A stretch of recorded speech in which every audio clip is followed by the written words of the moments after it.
It's that in the back of the ute time again, folks. I've got Don Chisholm here, who is founder of Nuferm and Probiotic Foods. Welcome, Don, to sort of standing in your backyard at the back of the ute. Beautiful, Danton. So I don't normally do this, but I just wanted to start with explaining how I met Don. I actually taught him to ride probably maybe 10, 13 years ago, something like that, and he wanted to learn how to ride so that by his 60th birthday he could play polo. And he was great to teach, and I had no idea then what his background was with his health and basically regenerating himself from his deathbed into this polo player. So I just want to welcome Don, first of all, and I just want to sort of touch on that really so that we can lead into how you started Nuferm and the probiotic side of things. Mm-hmm. How I started? Yeah, so when you first met me, Yeah. what had happened? When I met you, at age 50, I probably had 6 weeks to live. And from then, bit of a prognosis that you don't want to hear, I've been rebuilding my body for some 20 odd years now. And I'd been rebuilding my body from age 50 to just before 60 when I met Tamsin, to the point where instead of being on my deathbed, I'm now riding horses with a future. It's gone to the point now where I'm 75 next year, so I've beaten the old "you've got 6 weeks to live" system. And in the process, I've travelled the world learning about what is it that makes people unhealthy and what can we do to turn that around. And over the years, I've found that with all the processes that I've seen, all of the techniques that I've seen, the products and supplements that are out there, I now come to the conclusion that there's not a condition that cannot be turned around. And if you can turn it around, why can't you cure it? So that is specifically to do with whatever we're putting in our mouth? Yeah, it goes further than that. It's whether you're being affected by electromagnetic fields, whether your thought pattern is negative. If you have a thought pattern that says, that'll never work for me, it's not going to work for you. So you have to have positive thought. You've got to be doing something. You can't get healthy. There was a fellow called Jack Lalanne back in the 60s. He was the first person to ever do exercise on television. Jack Lalanne, spelt with 2 L's. He's worth watching. His videos are still out there. And what did he used to say? He said, "Come on, girls, get in there. 1, 2, 1, 2. Put that Coca-Cola back in the fridge. Come on, girls, 1, 2, 1, 2. Put that chocolate bar away. You don't need that stuff." And he was sort of an inspiration to me even back then, before I got sick. But what did he say that was really important to me? Exercise without nutrition is a waste of time. Nutrition without exercise is a waste of time. So just going on a diet or running around the block isn't going to do it for you. We have to be active. We have to be putting that nutrition back into our body all the time. So that led you on to buying this block of land. So we're sort of on the Gold Coast, and this has been sort of your dream and process of healing and getting back into Mother Nature and planting food and just that holistic way. Tell us more about that. Well, the whole block is set up that I just planted 25 trees up against a new place that I built. I built a granny flat on my own, in my 70s, which was interesting because it's not easy to do everything on your own. 2 people would have been easier. But around there, I planted 25 trees. They are all edible, so that it's self-sustaining. Everything I plant on the property has a purpose. So we've got our own bees, we've got our own chickens, and we've got all these fruit trees on the property, and then we have a great big veggie patch, so you can be self-sustaining. And there's also a thing called Syntropic Gardening, and it's worth looking up because you can grow in a very small patch. You don't have to have acres. A very small patch, a little backyard, you can grow enough food to support a whole family. It's called Syntropic Gardening. It's a good mixture of vegetables and trees and the lay of the land as well. Yeah, it's how you put things down. You've got a plant that doesn't like a lot of sunlight, so you plant something that'll grow taller in front of it. And you've got a plant that loves the sunlight, so you don't have it so it's shaded. So, and you don't have to be a rocket science to do all of this. Once you get out there and you start getting your soil going, and you use your waste to feed your chickens, or you use your waste to make a compost heap. And with your compost heap, your soil gets richer and richer, and then the worms get into it. And as time goes on, things just grow. I mean, a friend of mine bought me one of those yellow squashes the other day, and it was that big. And another one of my friends bought a squash, and it was that big. He's a little bit embarrassed. So as we fertilise the soil, we fertilise ourselves, because food's a very interesting thing. If you look at food, it's quite fascinating. The bone, celery, looks like the bone, and it's good for it because it's full of calcium. You've got carrots, they look like the eye when you cut them off. They look like an eye, and they're very good for the eyesight. You've got avocados, which are good for women, and they shape like the womb. They take 9 months to grow. You've got all of these foods. You've got brain foods like cauliflower, looks like the brain. You've got walnuts, look like the brain. They're both good for the brain. Bananas are good for men, and now they're trying to grow straight ones. You know, so when we Stop discriminating. so when we're looking at food, you've only got to look at the food to see which part of the body that it will replenish. So going on a diet of just one thing, you're neglecting the rest of your body. We need good food for the gut, for the bones, for the brain, for the skin. There's great foods for the skin. And your skin is the biggest eliminating organ in the body. So if you've got patches and things going on, something's going on in the gut. So the relationship between growing your food and being healthy, it's the same thing. I mean, your body requires all of those foods. People say, oh, I don't like that food and I don't like that. Well, maybe if you adjust your thinking and you think, what is it about that food that is causing me not to like it? Eat the rainbow, eat everything. Don't just eat one thing. We get our favourite foods, but eat the rainbow. That's Because you've written a book about the gut health. Yeah, the book's called Have You Got the Guts to Be Really Healthy? I've sold tens of thousands of those. And the book is simple. I wrote the book as I learnt it, not as I know it today. So when the reader picks up the book, you're learning the same pace as what I did. And it's an easy read. And it gives you the information, the knowledge to get started, because I have many people come to me and say, yeah, I knew that, but I wasn't doing it. And even I pick up the book now and again and I look at it and I think, oh, wow, yes, I've forgotten to do that. You know, things that we've forgotten, like when I was a kid and you're eating over the top, Mum would say, you need worming, right? We don't worm our kids anymore. We've forgotten some of the old things. Listen to the old ladies' tales, because they were on the money.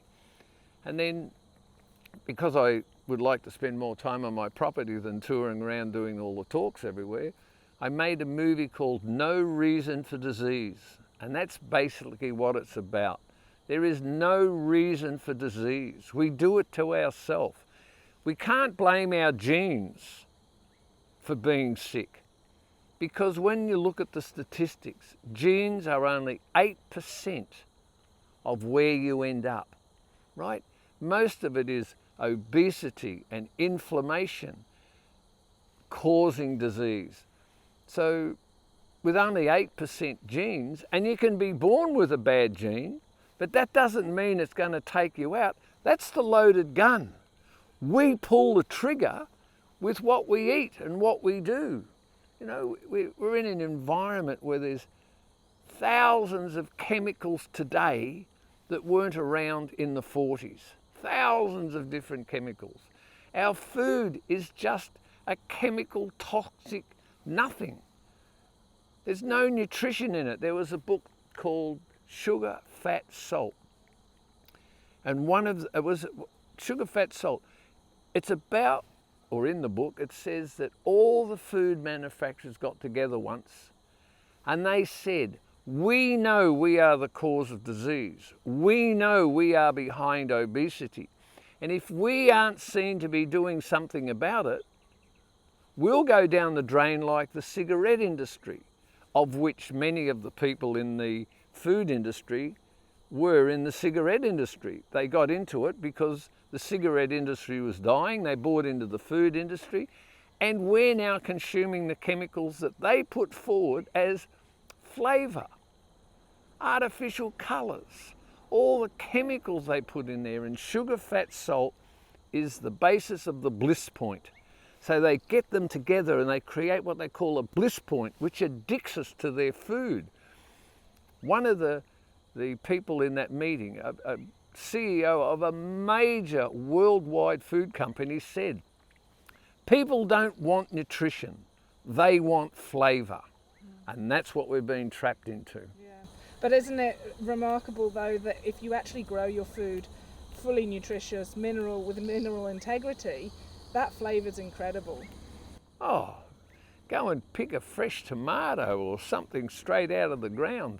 And our food is so chemically done that when you look at all the beautiful thing laid out in the supermarket that's been grown with poisons, Roundup, that's in our food, everybody today has levels of Roundup in their body, which is a poison. It's, left over from the Vietnam War, where they killed all of the plantations with Agent Orange. It's no different to what they're spraying on our food. So our food looks pretty, but it doesn't have any nutrition. The ground it's growing in is growing and growing and growing until all the nutritional value has disappeared. So if you're not buying organic, you're not eating food. We're down to that now. If you're not buying organic, you are not eating food, and you're filling your body with toxins and poisons. We do hair screening here, and we can see the toxins and poisons that are in people from the food they're buying. One person said to me one day, Don, what's the quickest way to get healthy? I said, stop going to the supermarket. What do I eat? Well, what did we eat before there were supermarkets, right? We ate food, and that food regenerated our bodies. So it's, we are what we eat? No, that's what I said in my book. We're not what we eat. We're what we absorb. And because of all of the chemicals, this gut here should have 1 3/4 kilos of good bacteria, right? There's some bad ones in there, but that keeps everybody honest.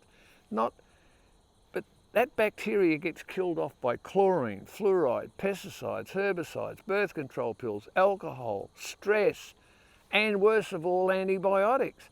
So if you're killing off the very thing that breaks down your food, how can you get any nutrition to your cells? That's the problem. So we've got people who, I put it this way. Most people are malnourished, right? Most people are well nourished. We're not getting, obesity is malnutrition, right? Obesity is malnutrition. It's not the volume of food you eat, it's the quality of the food that goes into your body. So when the body says, get me some nutrition, Tamsin, get me some nutrition, chomp, chomp, chomp. No, Tamsin, that wasn't nutrition. You better go and get something else. Chomp, chomp, chomp, chomp. No, Tamsin, then that's not nutrition. So we run around all day eating foods that's not feeding our body, and we're in the fridge at 10 o'clock at night having cheese and biscuits because the body's still saying, where's my nutrition for the day? Right? Yeah. Where am I? Malnutrition. That's a leading cause of disease. And where does it come from? Buying stuff in a packet. You want to get healthy? Go for 30 days without anything in a packet and see how you feel. Yeah. And this also applies as well for our mental health, because like you were saying about your friends coming around with a squash, and it's that barter system. So it's when you've got excess food of a certain type, and you exchange it for, and it's a lovely community feel. And I'm really, we have lost that so much, and especially at the moment with all this division in our community, food, I believe, will really help to bring us all back to a common ground, because we all need food and we all need that interaction. We need food. I was just watching the bees here and the plants here, right? The bees, they're amazing little critters. They're collecting nectar, and they're going to get up there and they're going to fill up my beehive. And honey, amazing healing product. The Egyptians were using it. They found it in the tombs. So, you know, honey is a great thing. You've got to cut, put some honey on it. Yeah. So, and their colonies as well, very similar to ours. Mate, when I was a kid, I loved bees and ants. Yeah. Because what do? They work together. They have a system. They work together. If they didn't, they wouldn't be able to produce all that honey. We've got to work together. We've come to a point in history where if we're not working together, we've got a problem. We're going to have a massive food shortage in a minute. All these rains have wiped out the crops. Many of the crops. So growing your own food and getting a taste of growing your own, oh, I haven't got time. What do you mean you haven't got time? We've got to invest in this, right? This, we're given this, God's gift, this human body. Mate, I nearly died at 2 because I was burnt severely. That's a story that's in my book. I nearly died at 50. I mean, seriously. And not that long ago, I went down the gurgler because I had teeth that were infecting my body. Every tooth is connected to an organ. So my teeth were actually feeding my organs the poisons, because if you have a root canal or an amalgam filling, that gets down into your body and that can make you sick. So I had my teeth out, rejuvenated. Many people go and have their teeth done. So what is it about being healthy? Good teeth, good thought, good food.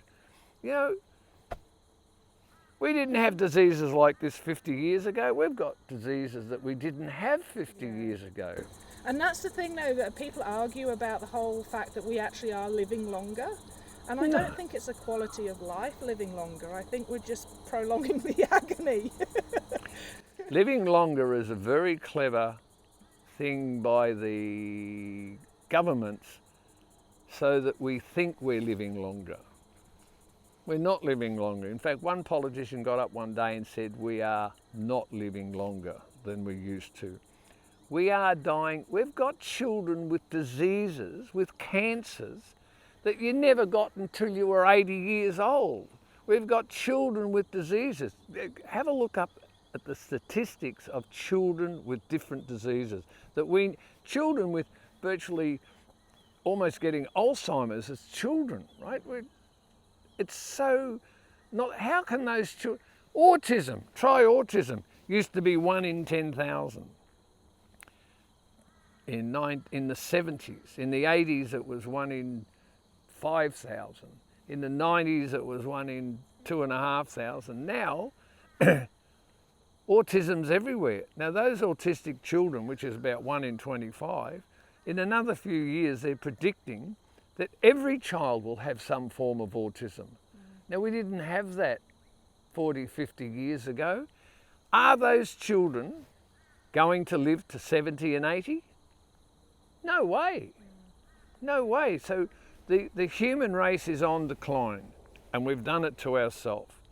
If you want to be healthy, if you want to be vital, get out there, grow some food. If you can't grow food, buy organic food. For what food we can't get, we have delivered.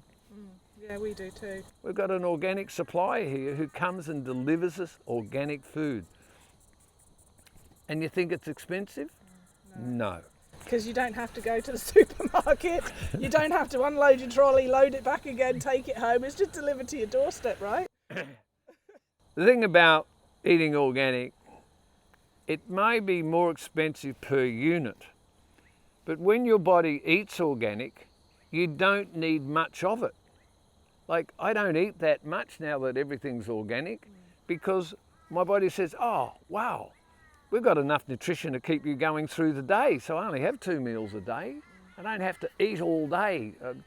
My body isn't begging for food all the time. No, it's not begging for food. It's begging for nutrition. Because if nutrition can't get to the cells, we cannot make another healthy cell. And what keeps us alive? Healthy cells. There's an interesting story of a fellow who took a chicken heart and he kept the chicken heart alive, bathed in a fluid of nutrition. I think he kept it in over 20 years. He had this 27 years, I think it was. He had this chicken heart, and the chicken heart faded when some of the assistants forgot to put the nutrition into the fluid, right? And that's our body. Bathe it in nutrition. Yeah. There you go. Well, your heart's a muscle at the end of the day with a little bit of electricity. Yes. Yes. It's got to be fed. Got to be fed. So there you go. Thank you, Don. That was great. Loved it. I love your property. It's just beautiful being out, hanging out in the trees and the undergrowth and everything, and knowing that you're growing food and you've got people, you know, sort of coming round and chatting and requiring knowledge off you and feeding themselves that way as well, because that's all part of the health. That's it. Thank you, Tamsin.